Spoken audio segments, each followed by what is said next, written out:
Fala a verdade, quando uma empresa que vende móveis meia boca e quinquilharia decide que quer mudar o significado de uma palavra, você não fica possesso? Eu não quero saber se algum malandrão, algum manchester da equipe de marketing desta certa loja de móveis ou da agência dela, que está precisando fazer barulho para conseguir espaço gratuito no jornal, acha que chamar criado mudo de criado mudo é politicamente incorreto. A expressão mesa de cabeceira já existe desde sempre, bastava então a essa empresa aí renomear todos os seus criados mudos por mesa de cabeceira e que fizesse todo o catálogo de produtos dela, silenciosamente, tá? E que se houvesse alguma real preocupação com o uso da palavra, fazer isso silenciosamente estaria resolvido da mesma forma. Mas não é o que acontece, certo? É sobre esse tipo de golpe baixo e antiético e o alinhamento da esquerda com as grandes corporações que a gente vai falar daqui a pouco.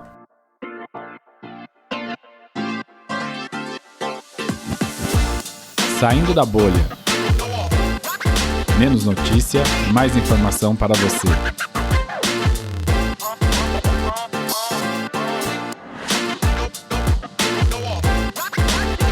Fraudes corporativas. Vamos nos posicionar? Bem-vindos ao Saindo da Bolha, esse é o nosso episódio 45 em que a gente vai discutir com vocês por que a área de comunicação de grandes empresas tem trabalhado com esse viés politicamente correto. Mas antes vamos fazer o nosso jabazinho expresso aqui.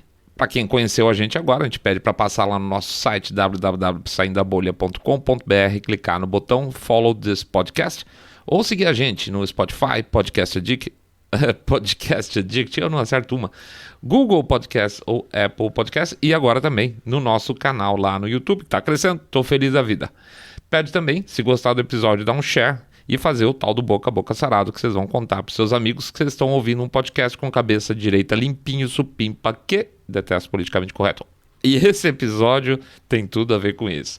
Muito bem, pede finalmente para acessar lá o nosso Telegram, bit.ly/Telegram-bolha, bit.ly/Telegram-bolha. É isso aí, jabazito expressíssimo, vida que segue. Bom, eu não vou contar novidade para ninguém que o panorama publicitário mudou completamente nos últimos anos aí embalado pelo politicamente correto. As coisas não funcionam como uma transição brusca, claro, mas a aceleração do número de anúncios de TV, de revista e na internet totalmente politicamente correto é evidente, né? E isso vai do tema, a escolha do casting, do formato até o objetivo, tudo. Veja, a coisa começa antes mesmo quando as publicações que são sustentadas pelos patrocinadores começaram uma grande virada à esquerda e geraram um mercado de títulos novos, digitais, totalmente voltados a essa temática do politicamente correto e do identitarismo. E não foi por amor à causa não, tá? Foi muita pesquisa de mercado que apontava na época que isso ia dar muito dinheiro, e isso é sabido. Então tem muito cara que não é de esquerda que tem publicação woke, tá? Hoje, principalmente nos Estados Unidos, não é absolutamente nada incomum. Você vê revistas de games, por exemplo, totalmente woke. Essa semana, por exemplo, algumas delas estavam fazendo campanha de arrecadação de fundos a favor da Palestina, por exemplo, coisa que não tem pisciricas a ver com o core temático deles. Não vamos esquecer, nesse caso específico, que algumas dessas publicações vivem de bajular as empresas de game para conseguir patrocínio e que as empresas de games em si, elas sim estão na mão de empresários progressistas. Quando não, tem acionistas chineses na parada. Portanto, o discurso de que o americano é ruim, que você é ruim, como brasileiro que acredita da forma de viver dos norte-americanos, é parte inerente a uma tentativa de mudança cultural lá no país deles. Mas quando a publicação vira woke, seja ela de games ou não, tá? Muitas vezes os marqueteiros pouco antenados, e aí eu digo pouco antenados, assumem que eles devem captar para si o espírito da publicação para conversar com o público dela. Como princípio, tá? Como princípio técnico da nossa área, isso faz sentido. Se eu vou fazer um anúncio, por exemplo, de uma empresa de seguros, tá? Em uma revista de armas, tá? Não rola colocar uma coisinha fofucha. Você tem que adequar o discurso ao meio para falar com o público, tá? Até aí o trabalho está tudo certo. O problema, deixa eu voltar na questão da revista do game, por exemplo, é que o discurso da publicação não tem nada a ver com o tema. O que é que tem a ver falar de temas relacionados ao identitarismo, causas feministas, tal, com review de jogo? Não tem nada a ver, tá? Aí começa o problema. Seus amigos de esquerda vão até dizer para você, não, tem tudo a ver sim, porque é uma forma, aspas, de ensinar as pessoas, de explicar a verdade sobre o mundo, porque tá tudo errado e que nós temos que destruir o patriarcado, aquela bobagem toda. Só que o leitor não só não quer isso lá na revista, como ele também não quer que tenha, por exemplo, e eu tô dando um exemplo real, que tenha uma personagem mulher com superpoderes, por exemplo, em um game que sempre foi um sucesso porque ele fazia uma representação super fiel da Segunda Guerra Mundial. Óbvio que na Segunda Guerra Mundial não tinha soldadas com superpoderes. Não encaixa, certo? É um troço que não bate e estraga a experiência do jogador. Então você tem o game que vem woke para uma revista woke. Olha que saco. Mas a revista, veja bem, não pode falar mal disso aí. Lembra que ela estava lá para bajular a empresa de games para ganhar o dinheirinho dela por fora. Então ela junta a fome com a vontade de comer. E se você tem uma matéria fazendo um review desse jogo falando que ele é super legal, mas você não gosta, é sinal que você é machista. Azar pro contexto. Mulheres com superpoderes na Segunda Guerra Mundial, esquece. Você é machista. O autoritarismo da cabeça de esquerda assumiu contornos impressionantes, uma vez que as empresas, no caso uma editora, vamos dizer que é a revista de game, é capaz de perder leitor para manter esse tipo de mensagem. E eu não estou falando de 2 leitores, às vezes eu estou falando de 50% dos leitores. Mesmo o gamer que é progressista, que ele acredita no patriarcado, aquela coisa toda, uma hora vai mudar de fonte de informação porque ele não quer review, ele quer review e não papo furado. E eis aí que surge a mídia alternativa. Mas se eu sair da bolha, o que isso tem a ver com o tema? Tudo, gente, eu prometo, 1000%. Quando os jogos de basquete perdem 50% ou mais de audiência, quando o Oscar perde audiência de porrada, não sei se esse cara sabendo, por exemplo, o prêmio Golden Globe lá, o Golden Globe Awards esse ano, foi simplesmente cancelado da grade da TV, porque a seleção dos finalistas dos filmes que iriam disputar as finais lá, que é o show em si, né, não estava suficientemente woke, não estava suficientemente diversa na visão deles para a imprensa, tá? Vou repetir, um dos prêmios mais importantes do cinema e que não é controlado pela imprensa americana, mas por representantes da imprensa mundial, que seleciona os melhores filmes do mundo, não selecionou filmes diversos no gosto das redes americanas, logo ele foi eliminado, cancelado pela TV americana. Isso. Na visão desses caras, os melhores não são os melhores. Os melhores são aqueles que eles querem que sejam os melhores. Vai perder audiência, claro. É a mesma coisa que, sei lá, você imaginar que a final do Brasileirão fosse Inter e Flamengo, por exemplo, e a TV falasse, não, tem que ser Flamengo e Sampaio Correia para dar mais diversidade. E se não for, a gente não vai transmitir. É basicamente isso que aconteceu. Então, gente, se basquete, Oscar, futebol americano, filme de Hollywood, tudo tá perdendo audiência, e de monte, tá, gente? Não é só eu e você que estamos com o saco cheio disso. Então, é sinal que, uma parcela significativa da população americana, e pode-se aí inferir mais que 50%, não só não concordam com essa visão, mas, em boa parte, desprezam a visão a ponto de abrir mão de assistir o seu esporte favorito, seus filmes que eles gostavam lá de assistir no fim de semana ou ir no cinema, ou mesmo de ligar a TV. Aliás, gente, um parênteses aqui, ontem mesmo eu estava tentando achar alguma coisa na Netflix para assistir que não fosse woke, que é complicado, e já dá para falar a essa altura que os programas fora dos Estados Unidos, que são produzidos fora, tendem até a ser superiores, são um pouco menos woke, e tinha um documentário sobre dinheiro em que no trailer quem falava era a deputada Ilhan Omar. Depois não quer perder a audiência, né? Bom, então peço licença aqui para dar uma dividida no programa para a gente poder ver esse tema por diferentes óticas, tá bom? Vamos em frente. A farsa da preocupação.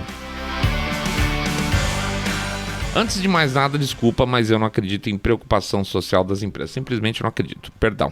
Eu acredito em programas sociais, acho isso importante. Quando a empresa está no verde e tem condição de retornar um pouco para a sociedade, tudo bem, filantropia, legal. Mas para com isso, que isso é função social da empresa, tá? Isso não é função da empresa. Para começar, voltando ao que a gente sempre fala, empresa não pensa. Não é ruim, não é má, não é egoísta. O que faz a empresa agir assim ou assado são os gestores. Portanto, os gestores podem ser mais ou menos preocupados com as questões sociais de acordo com o seu perfil pessoal e com a vontade dos seus acionistas, que ela representa, tá? O CEO representa os acionistas. O CEO não é dono da empresa e faz o que quer sempre. Muitas vezes ele representa um grupo maior ou menor de acionistas. Logo, se as ações deles não representarem os interesses dos acionistas, ele tem que perder o emprego. Então, assim, não adianta uma empresa que investe mais no social tentar regra para outra, porque cada um é cada um. A função social da empresa, essencialmente, é pagar impostos, que não são poucos, e são mal utilizados pelo Estado invariavelmente, gerar emprego, tratar bem seus colaboradores. Parou aí. O resto é decisão estratégica e ninguém tem nada com isso. Quando a empresa, na figura do CEO, sai de trás da sua cadeirinha lá, usando ele como porta-voz, e vai a público fazer declarações políticas, já deu errado essa coisa. Só para pegar um caso oposto ao que normalmente a gente pegaria. Aliás, ao contrário do que vamos citar mais para frente. Me lembro, faz uns anos, o CEO da Philips Brasil estava encabeçando um movimento anticorrupção na época do PT no governo. Chamava Chega, Basta, qualquer coisa assim. Eu não sei como era visto essa questão lá na matriz da Philips, mas eu me lembro que ele deu uma declaração meio torta, que foi mais entortada do que devia, inclusive, mas deu, sem querer, mas fazendo uma comparação com o estado do Piauí. Ele falou alguma coisa que pegou mal pra caramba. Deu uma reação negativa no estado e depois em parte do Nordeste, e o cara acabou tendo a cabeça cortada.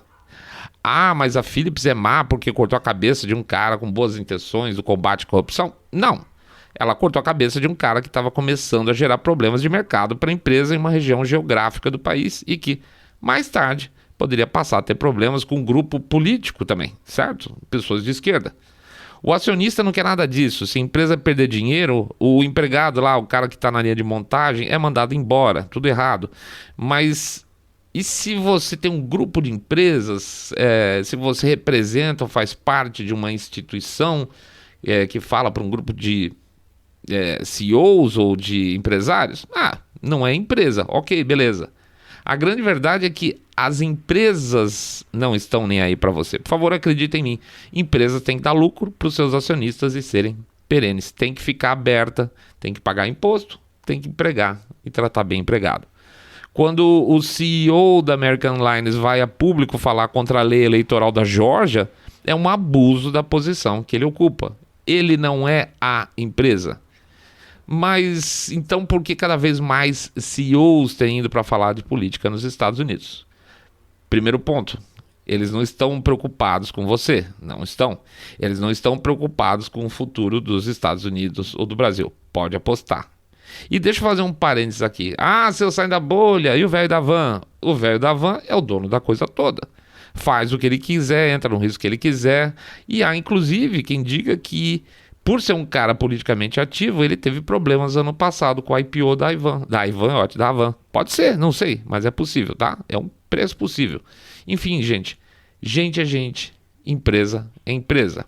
A farsa em si, que é o nome desse capítulo aqui do episódio, está ligado ao fato de que as empresas estão longe de praticar aquilo que elas pregam.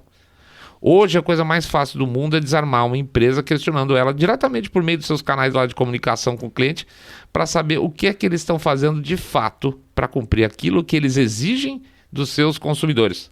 Manda um e-mail para o saque da empresa, envia uma mensagem, questiona qual o valor, por exemplo, empregado na comunicação de uma ação social. Quanto que a empresa gasta na comunicação disso? Se a comunicação da ação social for uma fração do investimento social de fato, isso é fraude.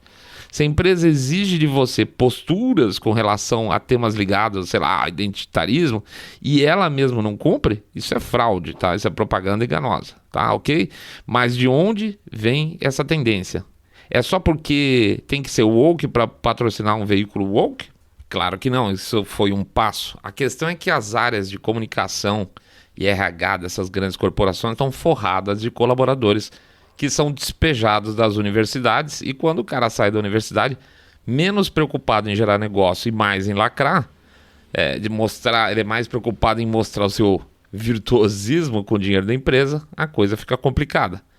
Pensa que o sujeito está preocupado que as vendas caiam e os trabalhadores da base fiquem desempregados? Não, eles não estão nem aí. Aliás, se bobear, eles nem devem fazer a correlação de que eles fazendo uma campanha porcaria vai gerar desemprego.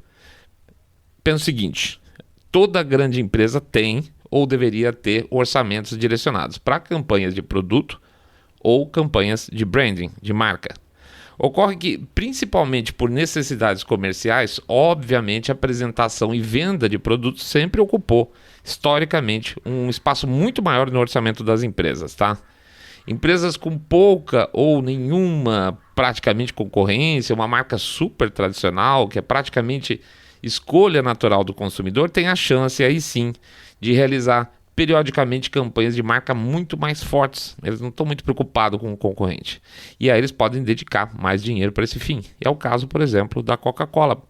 Faz muito tempo que a gente não vê campanhas relacionadas ao produto em si. Você não precisa vender Coca-Cola, explicar o que é Coca-Cola.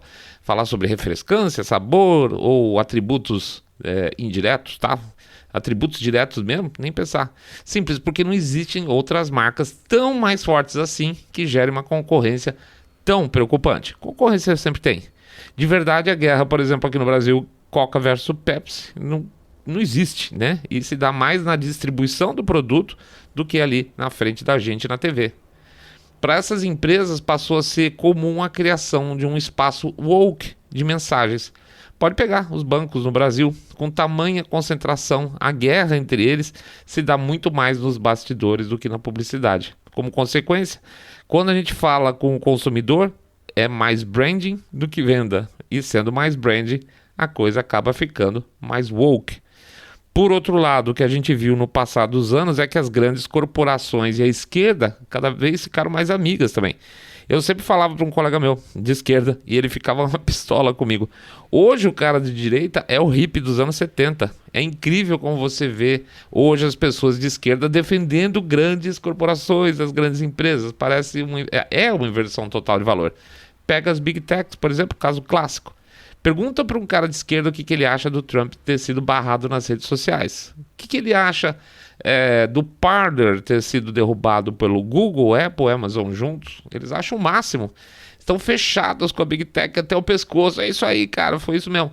E eles mal sabem, tá? E eles mal sabem que o fato o cara de esquerda, ser de esquerda, ou a mensagem, qualquer que seja, não é salvo-conduto para essas empresas. Elas não são, aspas, empresas de esquerda. Elas são empresas com quadros woke e capitalistas corporativos lá no topo, louco para praticar capitalismo de Estado.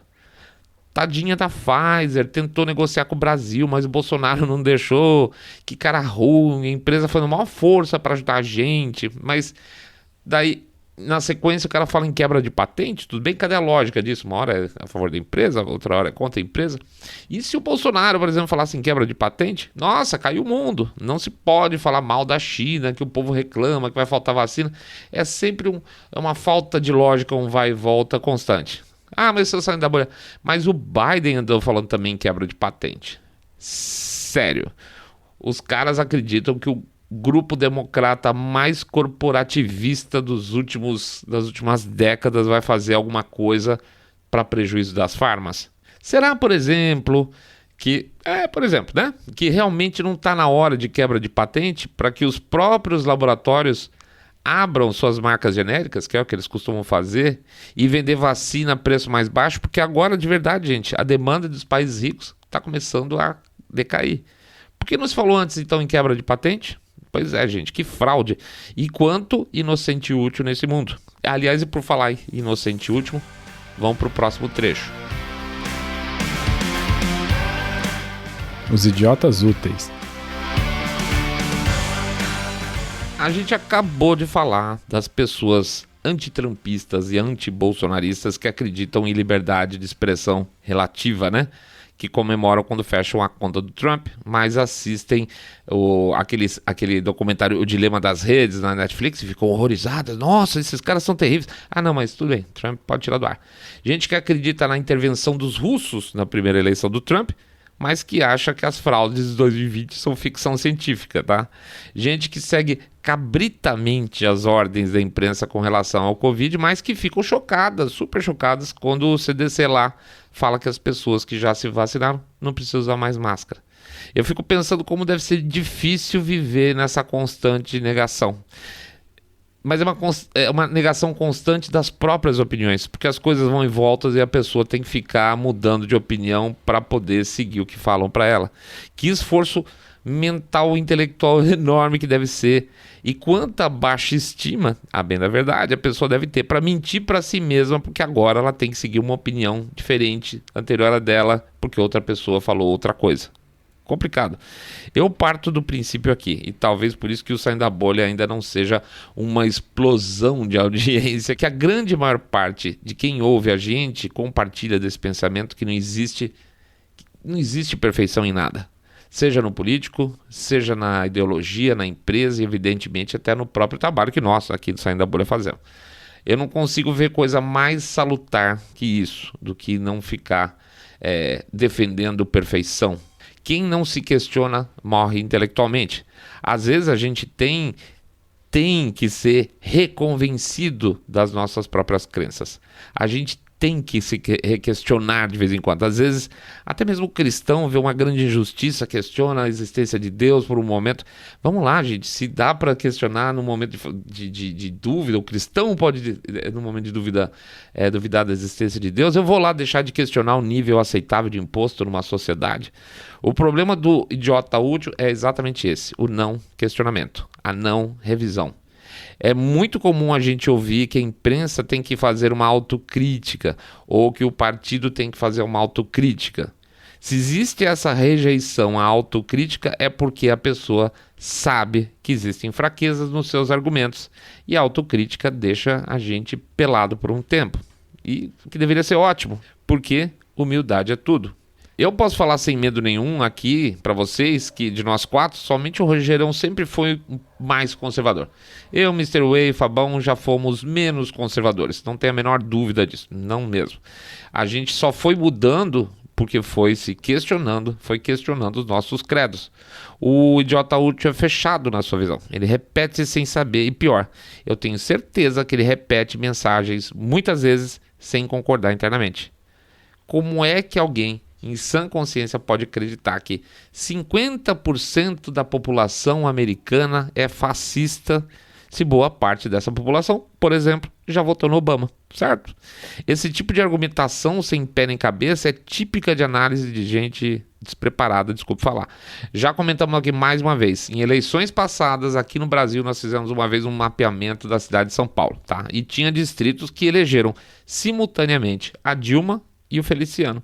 Não tem nada a ver uma coisa com a outra. Era petista, de esquerda ou conservador? Não é assim que funciona. Essa turma não consegue ver nuance e exatamente por isso eles acabam aplaudindo o que pedem e xingam o que pedem também, né?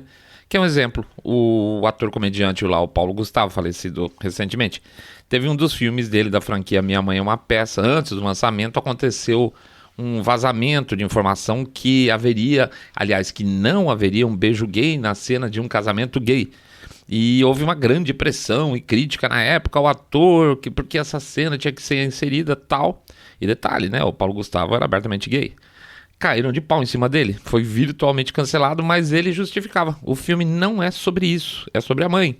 O personagem principal é a mãe. Com toda a pressão, mesmo assim, o beijo não aconteceu.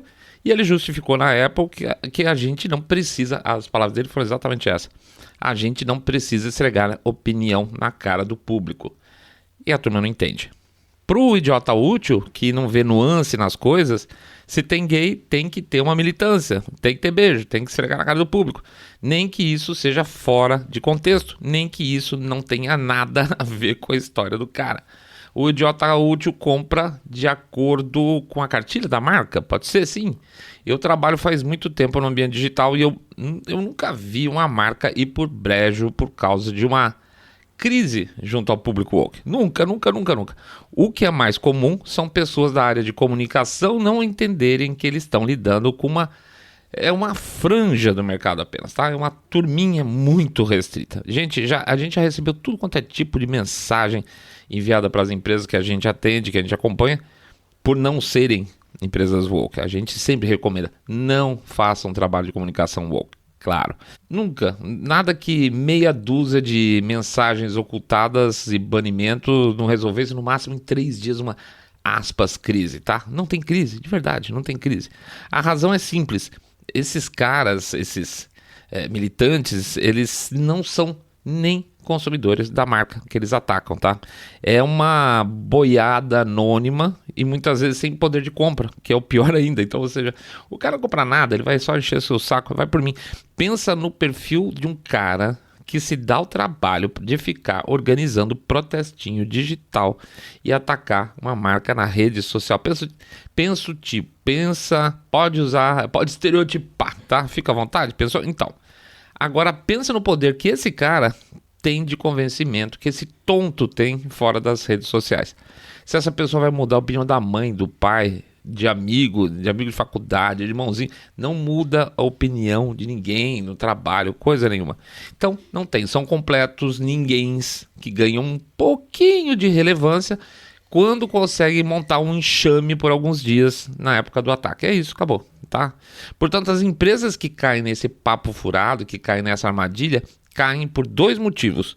Elas caem porque elas têm áreas de comunicação incompetentes ou porque os gestores de comunicação também são idiotas úteis, tá? A reação. Que nem o Mr. Way falou, acho que a gente tá meio azedo hoje, então peço desculpa. Quem acompanha o nosso programa sabe que a gente gosta mais de ver fatos e passar para vocês esses fatos e dar nossa opinião, eventualmente, a partir de fatos específicos, do que ser generalista, opinativo, vamos chamar assim. Mas a coisa tá ridícula demais e às vezes a gente quer desabafar um pouco. A questão é que a coisa tá tão ridícula que ela expôs o sistema que ela funciona. Construir estrada é racismo, gente. Sim, já falaram isso. Pedir identificação de voto é racismo? Também já falaram. Sentar de perna aberta, ainda que estando sozinho num banco de metrô, é machismo. Reclamar com o produtor do filme, que a gente contou lá, que é gay, que faz papel de mulher no filme, cacete. Dizer que ele está sendo homofóbico. Que diabo é isso que está acontecendo? As pessoas comuns que não estão nem ligadas em política ou nada disso que a gente costuma discutir por aqui, já perceberam de velho e está errado. A audiência, como a gente falou, dos Oscars, dos esportes, das séries caíram muito. E não é porque nós, interessados em temas políticos, comportamentais, paramos de assistir. É porque uma infinidade de gente comum, os tais dos normes, já sacaram a coisa toda também, estão de saco cheio. E com isso começa a acontecer uma reação. Essa reação vem de uma voz que é apedrejada, depois de 2, depois vem um bando, aí uns publicitários malucos abrem podcast, vocês que já estavam procurando outras visões vão deixando de certas marcas. A reação vem com lógica, com senso comum. Eu sempre digo que a melhor coisa é questionar com coisas simples, minar com coisas simples. Seu amiguinho é woke a favor do aborto? Você fala, ok. E de aborto tardio? Aquele que pode acontecer até a véspera do parto. 9 em 10 vezes a pessoa vai ficar escandalizada. Vai ficar, claro, não tem como não ficar. Pois é, mas é para isso que as coisas estão encaminhadas. Você pode argumentar claramente e toma esse link aqui para dar uma olhada nessa história. Acabou, o sujeito não entra mais nesse assunto. Pergunta pro cara, o que você tem feito para ser menos racista? Muitos vão dizer que não são racistas, obviamente. E aí você mete um link no cara provando que a turma dele acha que ele é racista sim. E se ele for mais malandro, ele vai concordar. Não, sim, eu sei que no fundo existe um racismo meu, e vai dizer que está trabalhando nisso. Aí você mete um link nele para mostrar que a turma dele acha que ele nunca vai deixar de ser racista. Portanto, pelas características inatas dele, ou seja, por ele ser branco, ele é um cara inferior. Taca link no cara. Zero briga, só argumento próprio deles. A reação começa quando aparece um Trump, aparece um Bolsonaro. Todo mundo brinca que a esquerda sempre dá mais votos para esses caras, né? E é verdade, eles sempre dão mais votos para esses caras. A reação começa quando começam a aparecer instituições que passam a tratar desse tema especificamente, que é muito bom. E aqui vai um exemplo. Até que enfim, né? Só ainda um fato nesse programa. Depois que uma lista ridícula de CEOs americanos estavam lá criticando a nova legislação eleitoral da Geórgia, o que eles têm a ver com isso, certo? Aliás, a legislação eleitoral da Geórgia essa nova que foi aprovada agora, é muito mais liberal que a legislação de muitos estados onde estão as sedes das empresas do CEO dessa lista que criticam a legislação da Geórgia. E aí um grupo conservador americano que preferiu não dar publicidade para quem manda dinheiro para eles estão muito certos, porque não dá, né? Resolveu ir para o contra-ataque de uma maneira bem interessante. Inicialmente eles fizeram 3 ou 4 filmes, acho que 4 filmes para serem apresentados nas TVs das cidades onde estão as sedes dessas empresas woke. E em alguns pequenos centros, usaram até canais grandes, MSNBC, Fox e alguns canais regionais, mostrando a hipocrisia desses CEOs que representam certas empresas. Vamos lá, por exemplo, Coca-Cola. A Coca-Cola é super woke. Aliás, a gente já fez um episódio sobre isso, vou colocar ele no YouTube depois, sobre essa maldita tendência aí do Critical Race Theory, tá? Aliás, chama, também avisando aqui, o episódio 74 da bolinha, tá? Além da publicidade woke, eles estão lá estavam fazendo treinamentos baseados na Critical Race Theory, que tentam mostrar que qualquer pessoa branca é racista. Tem a frase que encerra esse treinamento da Coca-Cola, que acabou ficando muito famosa e gerou uma baita de uma reação contra a Coca, que era "seja menos branco". Bonito, né? Pois bem, um dos 4 comerciais produzidos lembra que, longe de ser uma empresa muito preocupada com seus consumidores, está o constante fantasma da empresa da Coca, que está diretamente associada aos altos índices de obesidade nos Estados Unidos e, principalmente, eu acrescento aqui, entre a população negra, que tem o maior percentual de obesos de todas as etnias dos Estados Unidos. Bem legal o papel dos caras sociais, né? Vamos lembrar aqui também, recentemente, quando o Congresso americano estava preparando uma legislação que previa sanções contra a China por causa de campos de trabalho forçado lá na região de Xinjiang, a Coca-Cola era uma das 3 gigantes fazendo lobby no Congresso contra a legislação, porque eles detestam o racismo nos Estados Unidos, mas não estão nem aí pro racismo da China, certo? Pior, eles não ligam para trabalhos forçados na China. Pior, ele nem imagina se eles ligam muito para genocídios ou para tráfico de órgão de prisioneiro político e religioso. Acho que não ligam, né? Daí que a gente fala, não dê dinheiro para quem não gosta de você. Nesse caso da Coca especificamente, tranquilo pro meu caso, produtos deles não entram aqui em casa. Mas veja, esse mal-estar tem seu preço. O Instituto de Pesquisa Rasmussen pesquisou mais de 1.000 consumidores e 37% deles disseram que tenderiam a não comprar mais produtos da Coca-Cola em função dessa postura woke deles. Veja, eu não estou dizendo que 37% dos consumidores não vão comprar mais, não estou dizendo que vai cair a venda de 37%, pode ser 5%, pode ser 3%, mas vamos lá, gente. A empresa gasta literalmente dezenas e se não centenas de milhões de dólares mundo afora para campanhas de marca, de branding, para teoricamente melhorar a sua imagem junto aos consumidores, né? Pois é, para ganhar novos consumidores, gente que está entrando no mercado agora, e de repente as campanhas elas ganham resultado negativo. Eu não estou com os números aqui na mão, mas às vezes eu percebo que essas marcas adotam essas posturas voltadas ao público jovem. Eles querem atrair o público jovem com esse discurso, que teoricamente sim é mais woke, tá? que o público mais maduro. Sim, na verdade é, mas há que se ter muito cuidado, porque é uma generalização bem louca imaginar que toda a geração Y é woke e desconhecer o básico, que a geração Z já está entrando mais conservadora que a sua predecessora. Não que é já uma geração conservadora, mas ela certamente é mais conservadora que a Y, e na fase adulta, portanto, os Zs tendem a ser bem mais conservadores também.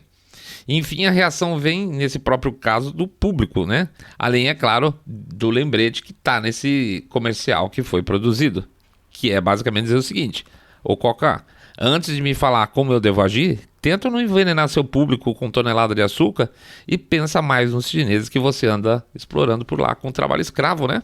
Pois é. Para a American Airlines, o comercial foi desancando o CEO diretamente, o que eu acho mais até interessante, porque foi o CEO que se colocou contra a legislação na Geórgia, tá? Porque pega a hipocrisia da própria pessoa, do CEO, e isso me parece mais eficiente em termos de mensagem. No caso do boneco, ele se chama Doug Parker. A campanha lembra que enquanto o mercado de aviação civil teve que botar seus aviões no chão, literalmente por causa da pandemia, o que gerou a necessidade de uma revisão total do negócio pessoal da aviação civil e incluindo aí um número enorme de demissões, e mais, gerou ainda a necessidade do Estado, né, os pagadores de impostos, não o Estado, meterem uma grana preta dentro do mercado de aviação civil para que não houvesse quebradeira geral. Ainda assim, o Doug Parker não abriu mão ou reduziu seu maravilhoso salário de CEO. Dupla moral, né? O Doug Parker vai para a mídia reclamar das legislações eleitorais da Geórgia e do Texas, mas não pensou um segundo em meter o pé na bunda de um caminhão de funcionário. Não pensou em abrir mão dos seus vencimentos, fica em casa, né? E o que é pior, fala em nome da companhia, que é texana, sabendo. Porque ele sabe que grande parte de seus funcionários não concorda com ele. Então ele não vai pesquisar lá muito, né? E em nome de quem que ele fala, então? A gente sabe, né? Do grande capital, que quer mais partido democrata do que nunca. Outra empresa que ganhou o seu comercialzinho lá desse grupo de conservadores foi a Nike. Outra que não entra na minha casa nem a pau. Da mesma maneira, com toda a pose woke, estava lá junto com a Coca-Cola fazendo lobby no Congresso contra as sanções por trabalho escravo na China. Sim, eles também.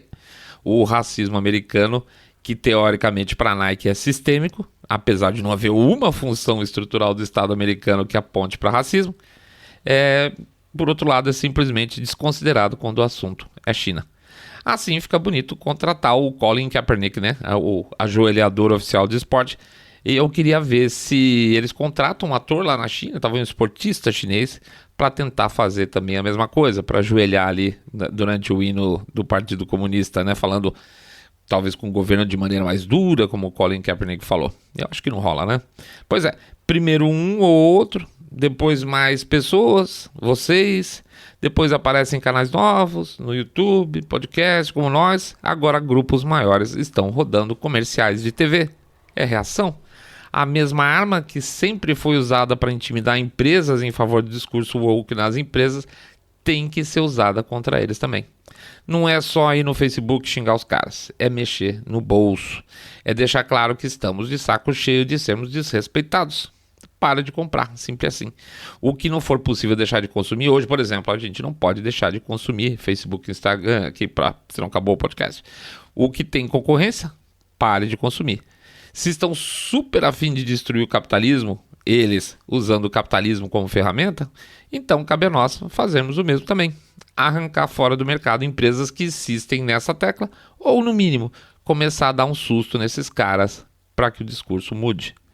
O responsável pelo programa de inclusão da Coca-Cola já perdeu seu emprego, aquele que fez os testes lá do Critical Race Theory, depois que vazaram os treinamentos na internet. Pegou muito mal, ótimo.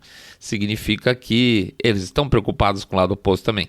Mas tem que ser mais, bem mais. E os únicos que podem fazer essa virada somos nós, consumidores. Sei que eles nunca vão pedir desculpas pelo que eles já fizeram, mas eu não perco por esperar um dia que os comerciais de TV e internet voltem a oferecer produtos e não mais esse papo furado de quem acha que é superior e tem o que me ensinar, sendo que muitas vezes eu posso garantir, eu desprezo os valores desses caras. É isso aí, pessoal. A gente agradece a presença de todo mundo, faz o nosso Jabacito Expresso, pede para entrar lá no site www.saindabolha.com.br, clicar no botão Follow this podcast, seguir a gente no Spotify, Podcast Addict, Apple Podcast, Google Podcast e agora no YouTube também. Bem-vindo, pessoal novo do YouTube. Pede para fazer o share do episódio, se for possível, a gente agradece bastante. Fazer o tal do boca a boca, contando que vocês estão ouvindo agora um podcast Direita Limpinho Supipa, que detesta o politicamente correto e, finalmente, passar o Telegram para vocês do Saindo da Bolha.